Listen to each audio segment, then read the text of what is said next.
The live TV, सच सबसे आगे।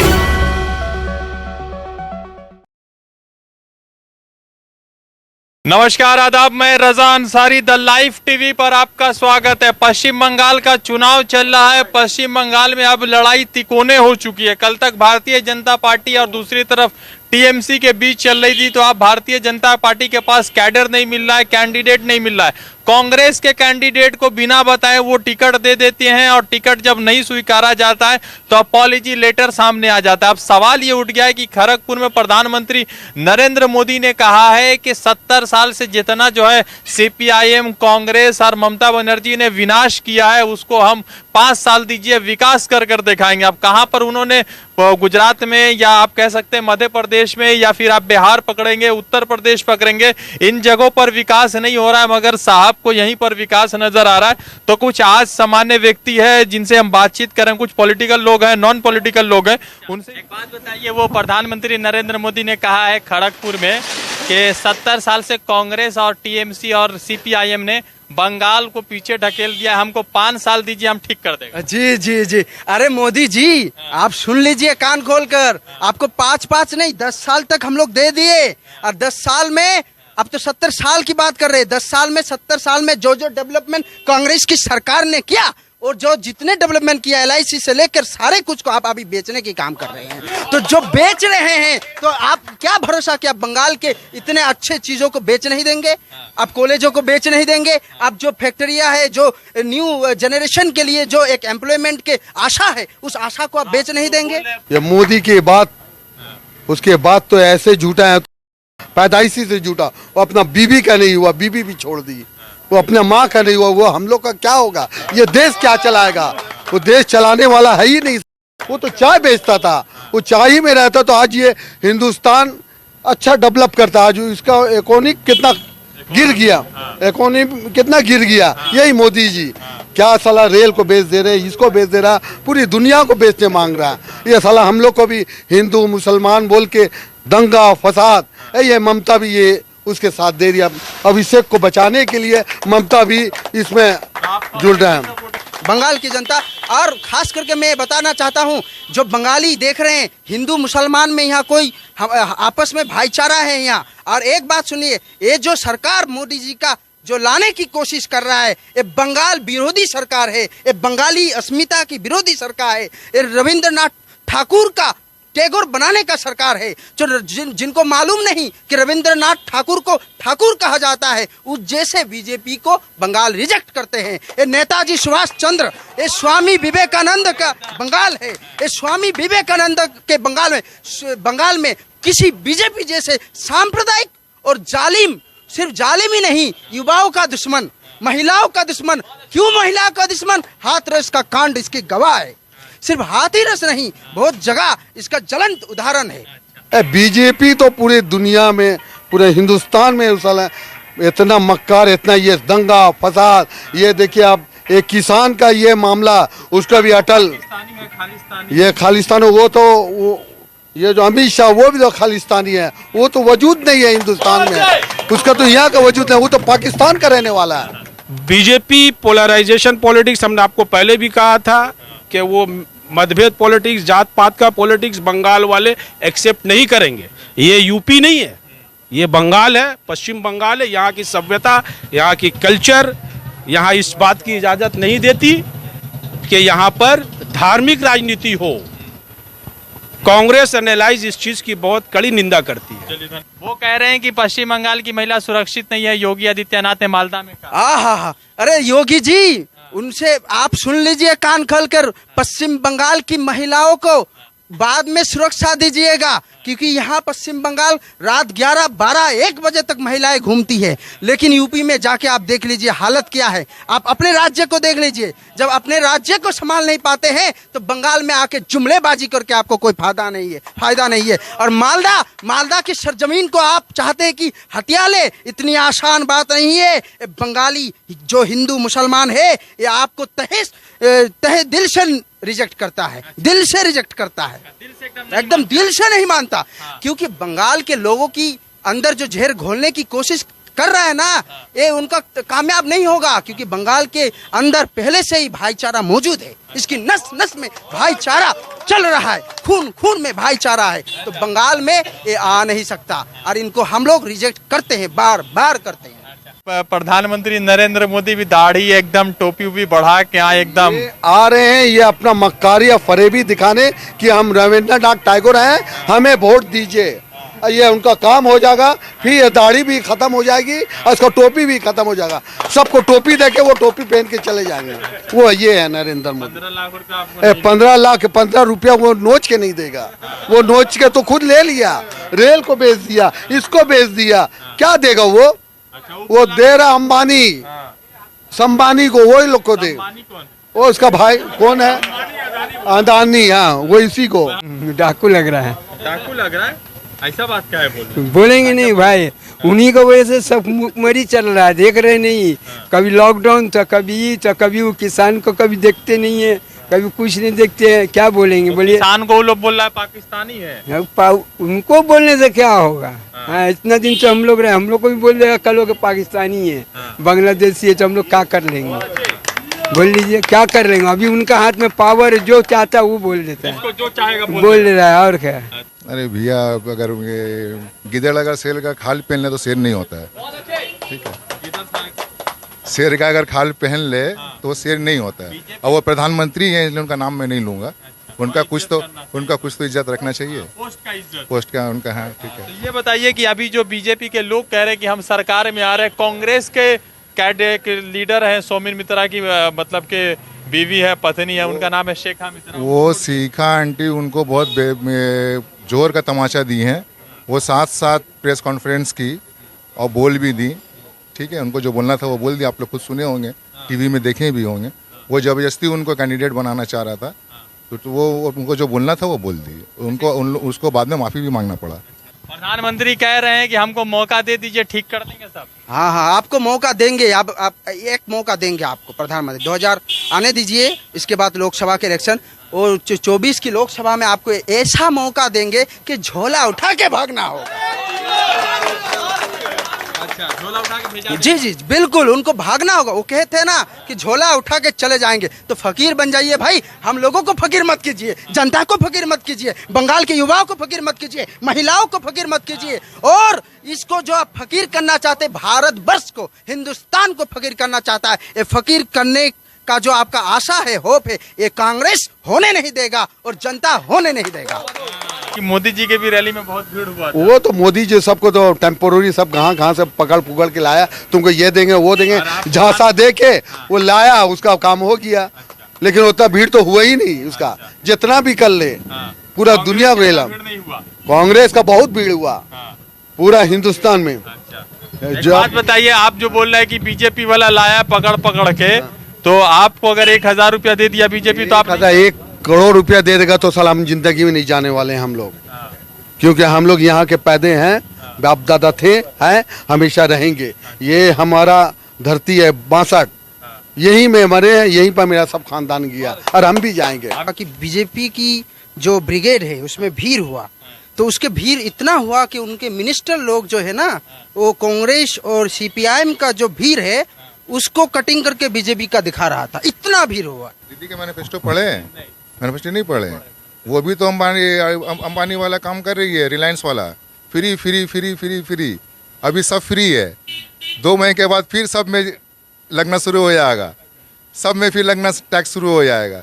वो भी इलेक्शन के लिए सब free free free free free कर दी है। ऐसे ही बंगाल अभी बोझ में, कर्ज के बोझ में है, उसको नहीं उतार पा रही है 10 साल में। जिम्मेदार है तो स्टेट गवर्नमेंट भी जिम्मेदार है, दोनों ही जिम्मेदार है। ये दीदी का भी दायित्व बनता है। वो कल कारखाना नहीं लाई, कुछ लाई, अगर वो बोलती सीपीएम हटाया तो आप क्या लाई? नंदीग्राम सिंगूर में आप जो आंदोलन की, जिसके वजह से आप सरकार में आई, आप क्या की? उसके बाद आने के बाद कुछ नहीं की। अभी फ्री का ऐलान कर रही है, सरकार के पास खजाना नहीं है, ये भी सपना दिखला रही है, जुमलाबाजी वही मोदी की तरह। बाद में आप देखिएगा इनका भी कोई मंत्री या फराद हकीम घूर रहे हैं साथ में, वो आके बोलेंगे ये जुमला था। No vote to BJP, no vote to BJP, we reject the BJP, because BJP एक जुमला पार्टी है। बीजेपी भारत ध्वंस करने का पार्टी है, भारत को बेचने पार्टी है। आके जब शुभेंदु अधिकारी ने ब्रिगेड के मैदान से जब कहा उन्होंने कि भाई इस बंगाल, ये जो बंगाल है, एक कंपनी आ चुका है यहाँ। ममता जी की सरकार को कहा उन्होंने कंपनी, तो क्या इस कंपनी को हटाना है, भाईपो और दीदी का कंपनी का हटाना है। तो मैं शुभेंदु अधिकारी को कहना चाहता हूँ, अरे भाई इसीलिए तुम बता रहे हो कि एक छोटी कंपनी को भगाने के लिए ईस्ट इंडिया जैसे बीजेपी जैसे बड़े कंपनी को लाया जा रहा है, बड़े कंपनी को लाया जा रहा है, तो छोटी कंपनी को पैसे से दे देंगे। ईस्ट इंडिया की तरह मैंने बताया, ईस्ट इंडिया बीजेपी जो है ना, ईस्ट इंडिया की तरह कंपनी है। ये कंपनी किसका है? ये अंबानी की है, ये अडानी की है। जितने जो पैसे वाले हैं, जो लोग भारत को अपने बाजार बनाकर इसको गुलाम बनाना चाहते हैं, इन लोगों की कंपनी, वो बड़ा कंपनी, कॉर्पोरेट कंपनी है, और उसमें वो पैसा जमा किया है। इस कंपनी के रुपीस से एमएलए को खरीद कर अपने सरकार बनाने का कोशिश करेगा, लेकिन ये बंगाल तहे दिल से रिजेक्ट करके बीजेपी आपको अगर दे दिया तो सर कटा सकता हूं, लेकिन बीजेपी को वोट नहीं दे सकता, बीजेपी को सपोर्ट नहीं कर सकता। ये बंगाल के हम बंगाली हैं, बंगाली सर तो कटा सकता है, लेकिन बीजेपी के सामने सर झुका नहीं सकता। बीजेपी का लोग कह रहा है कि हम सरकार में आ रहे हैं। वो सरकार ने, हम लोग का ये शुरू से भाई लोग हैं, बस हम लोग ब्रसिस भाई से सब सहमत रहते हैं, सब दिन रहते हैं। आज नहीं, शुरू से बच्चा से लेकर हम लोग बड़ा है तो बूढ़ा हो गए, सब दिन हम लोग को सपोर्ट किए हैं, ऐसा बात नहीं है, सब दिन सपोर्ट किए हैं। कोई ऐसा जरूरत पड़ गया है तो हम लोग को सपोर्ट किए हैं, आज उनको भी जरूरत है तो हम लोग भी सपोर्ट करेंगे, क्यों नहीं करेंगे। हाँ, दिलीप घोष, सुनिए, दिलीप घोष की बात जो है ना, वो तो अपने पार्टी को, वो अपना आया, कोई गोबर गाय, कोई गौशाला के कुछ स्कूल में वो थे जहाँ खाकी हाफ चड्डी पहना जाता है, अभी फुल हो गया है, तो जी उससे ऐसा सीख मिला उनको कि उनको वहाँ सिखाया गया, वहाँ के जो गौशाला के मोहन भागवत जैसा साइंटिस्ट है ना, उनको सिखाया एक गौ के दूध में सोना मिलता है, और गोबर से लपट दो तो ये बंगाल सोनार बांग्ला हो जाएगा। अरे समझ लो, सोनार बांग्ला कोई आसान बात नहीं, ये सोनार बांग्ला अब पहले से थे, अभी भी है, और आगे भी जोट की सरकार इसको सोनार बांग्ला बनाए। ये वॉशिंग पाउडर में जा रहा है, वॉशिंग पाउडर से फिर वहीं आ रहा है। ये दीदी या मोदी एक ही ट्रैक में है, इन लोग ध्रुवीकरण कर रहे हैं हिंदू मुस्लिम का, तो दीदी क्या नहीं कर रही है। ये चंडी पाठ कभी पढ़ी थी दीदी? 10 साल में कभी पढ़ी है? अभी पढ़ रही है वो जाकर के, अभी उनको क्या जरूरत पर डर रही है, वो भी डर रही है, सिर्फ बीजेपी से नहीं, ये जोट से भी डर रही है वो। जी घोष बोले दुर्गा माँ के बारे में बहुत सारा जी, शब्द दिलीप घोष ने जो कहा है ना, ये बंगाल के की अस्मिता में हाथ रख दिया है। अब जब देखिएगा कि यहाँ के लोग हिंदू मुसलमान मिलके मंडप बनाते हैं और उसमें दुर्गा माँ की पूजा होती है, दुर्गा माँ की ये होता है, तो जो दिलीप घोष ने, मतलब श्री राम जी को हम लोग सब श्रद्धा करते हैं श्री राम को, लेकिन श्री राम जी को अच्छा बनाने के लिए जो दुर्गा माँ का अपमान किया है, तो बंगाल के बंगाली हिंदू इसको कतई नहीं मानेगा, और इसको दिलीप घोष को उसकी सजा देगा कि आप किस तरह हमारी बंगाल के माता को, दुर्गा माँ को आप किस तरह अपमान करते हैं। इस अपमान का आपको एक वोट में जवाब दिया जाएगा। बाबा रामदेव का तेल खरीदिए, पैसा बचेगा। अरे बाबा रामदेव का बात छोड़ दीजिए ना, वो तो बिजनेसमैन है, वो तो मोदी को सपोर्ट करेगा, कल कांग्रेस आ जाएगा, कांग्रेस को सपोर्ट करेगा, तो उसका कोई अपना ही नहीं, अपना कोई अस्तित्व नहीं है उसका। एक बात हमको याद है, वो दिन जब 2000 मेरे ख्याल से 14 चल रहा साड़ी पहन के भागे थे, आपको पता है, याद है? बुर्का पहन के साड़ी पहने थे, अच्छा, याद है आपको? याद है। वो वैसे ही भाग के फिर कांग्रेस की तरफ भी उनका झुकाव होगा। वो बिजनेसमैन है, वो अपना बिजनेस चला रहे हैं, जिसका सरकार बनेगा वो उसकी तरफ ही जाएगा। वो दिलीप घोष क्षमता जब आज ताकत में आ जाएगा, शासन में आ जाएगा, तो वो कहेगा कि भाई मैंने तो कहा था सोनार बंगला बनाऊंगा, लेकिन सोनार बंगला ये नहीं कहा था कि असली सोना का बनाऊंगा, दूध में जो सोना आता है, गोबर में जो सोना आता है, उस सोना से सोनार बंगला बनाऊंगा। तो इस तरह की सोना नहीं चाहिए हमें, असली सोना चाहिए। वो जो ग्रीन सोना है ना, ये जो ग्रीन है ना, बंगाल के जो प्राकृतिक जो एक सौंदर्य है, जो इसके खूबसूरती है, जो उसके ब्यूटीनेस है, उस ब्यूटीनेस को हम लोग चाहते हैं, और वही आएगा। आप देख लीजिए, आज प्रधानमंत्री खड़गपुर में बोल रहे हैं कि यहाँ जो 70 साल से सीपीआईएम, कांग्रेस, टीएमसी तीनों को एक बार में लपेट दिया। उन्होंने कहा कि 70 साल से जो है विरोधी चल रहे हैं, हमको मौका दीजिए, हम विकास करेंगे, इन लोगों ने विनाश किया है। मोदी जी का एक कहानी मैं बता दे रहा हूँ, जिसकी जैसी नीयत वो वैसी ही कहानी रखता है। कोई परिंदे के लिए बंदूक तो कोई पानी रखता है, ठीक है। तो मोदी जी आवाम के लिए बंदूक रखना चाहते हैं, मगर हिंदुस्तान के लोग आस्ते तो समझ जाएंगे, बंगाल के लोग समझ चुके हैं कि हम लोगों को पानी चाहिए, बंदूक नहीं चाहिए। ये कांग्रेसी जो है, ये जो राहुल गांधी है, जिनको लोगों ने समझने में देरी किया, और हमारे भूतपूर्व प्रधानमंत्री श्री डॉक्टर मनमोहन सिंह ने जो आर्थिक सुधार किए, वो आज एग्जाम्पल की तौर पर देखा जा रहा है और पूरे दुनिया भर में इसकी चर्चा हो रहा है। तो समझने की बात है, जो नौजवानों को 2 करोड़ से लेकर करोड़ 15 लाख रुपया, तो ये वो तो मोदी जी ने, हाँ, वो पैसा ऐसा आया कि सपने में आया और बाद में जब टीवी में देखा तो अमित शाह जी ने कह दिया जुमला है भाई। तो इन जुमले की सरकार को ये बंगाल रिजेक्ट कर दिया है। ये जो बंगाल है, ये शांतिपूर्ण लोगों को रखने को ये अपने सोच में रखते हैं, ये इंटेलेक्चुअल लोगों की है। शुभेंदु अधिकारी बंगाली नहीं, वो बंगाली है। कभी कभी बंगाल में एक घटना बहुत फेमस है, हमारे यहाँ जो सिराज उद्दौला था ना, ये बहुत बड़े बंगाली थे, तो इनके अंदर एक मीर जाफर निकल गया। तो ऐसे मीर जाफर निकलते हैं, उसको बंगाल की, अब मीर जाफर की समाधि को देख लीजिए, उसके मजार को जाके देख लीजिए, उसके समाधि को खंडर बन चुका है। तो इसी तरह जो बंगाल के मीर जाफर है, दिलीप घोष जैसे जो बंगला विरोधी सरकार को लाना चाहते हैं, इन मीर जाफरों की समाधि में इतिहास खंडर लिख देगा और इसमें खंडर आ जाएगा। अमित शाह बोल रहे सरकार बना रहे हैं, मुझे तो नहीं लगता है कि बीजेपी की सरकार आएगी यहाँ पे, ठीक है ना। यहाँ पे जो हमारा कांग्रेस एंड एलाइज है, ये इस बार पूरे हम लोग शबाब पे हैं और इंशाल्लाह इस बार थोड़ा ध्यान रखिए। नहीं एकदम इस बार जो है पूरा जोट की सरकार होगी, हम लोगों की होगी, कांग्रेस सीपीएम एंड एलाइज की होगी। एकदम ये आप अंगूठा लगा लो। अमित शाह ने बोला ना पार्लियामेंट में कि जो पकौड़ा लगा रहा है वो भी एम्प्लॉयमेंट का एक हिस्सा है। हाँ, ये बहुत अच्छा उन्होंने बात किया कि जो पकौड़ा लगा रहा है वो एम्प्लॉयमेंट, किस लिए? क्योंकि वो चाहते हैं कि नौकरी ना मिले। जो इंजीनियर बंगाल के घूम रहे हैं, इंजीनियर की पढ़ाई करके जादवपुर से लेकर इतने सारे इंजीनियर प्राइवेट कॉलेजेस है, इन पे पढ़ाई करके जो इंजीनियर बनना चाहता है वो इंजीनियर ना बने, वो पकौड़ा तले। तो इस पकेरो जुमला और पकोड़े की सरकार को रिजेक्ट करता है बंगाल के जनता। कांग्रेस तो चुनाव में नजर नहीं आ रही है। चुनाव में ये तो मोदी तो साले चाल हैं, मोदी सोच रहे हैं चुनाव में, तो इसलिए तो देखिए ना कांग्रेस को लेने नहीं मांग रहे। मोदी तो बहुत बड़ा चाल है, इसीलिए इसका डिक्लेयर नहीं करने मांग रहे हैं। तो राहुल गांधी आएंगे तो वोट पड़ेगा इंशाअल्लाह ताला जरूर पड़ेगा। तो कहा जा रहा है कि ममता बनर्जी ठीक ठाक काम की है। ममता बनर्जी क्या काम है? मक्कारी काम की, अपना भतीजा को बचाने की काम की है। अभिषेक को बचाएं और सबको बलि दें, वो ये हैं। ये अपना देश को नहीं, अपना घर को नहीं, परिवार को नहीं संभाल रही है, ये आम पब्लिक को क्या संभालेगी?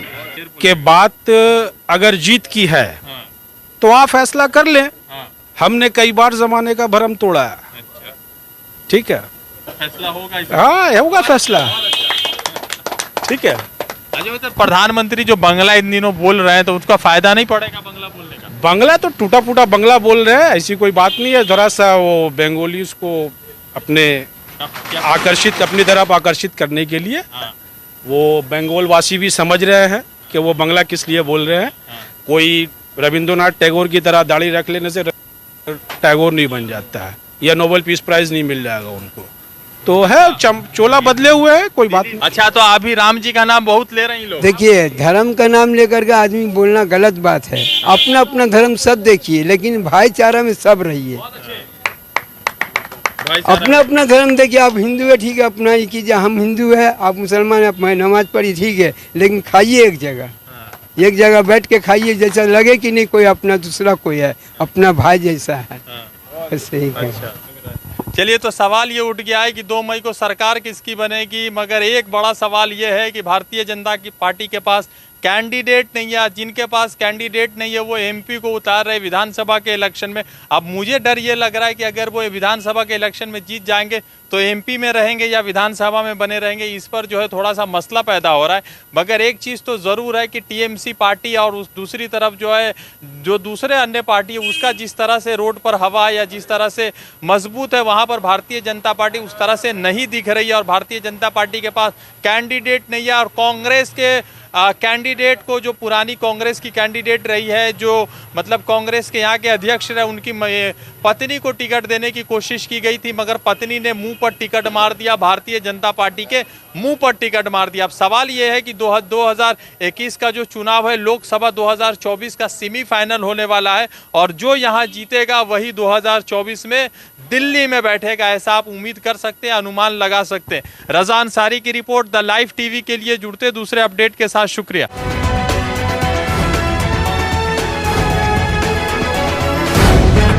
द लाइव टीवी, सच सबसे आगे।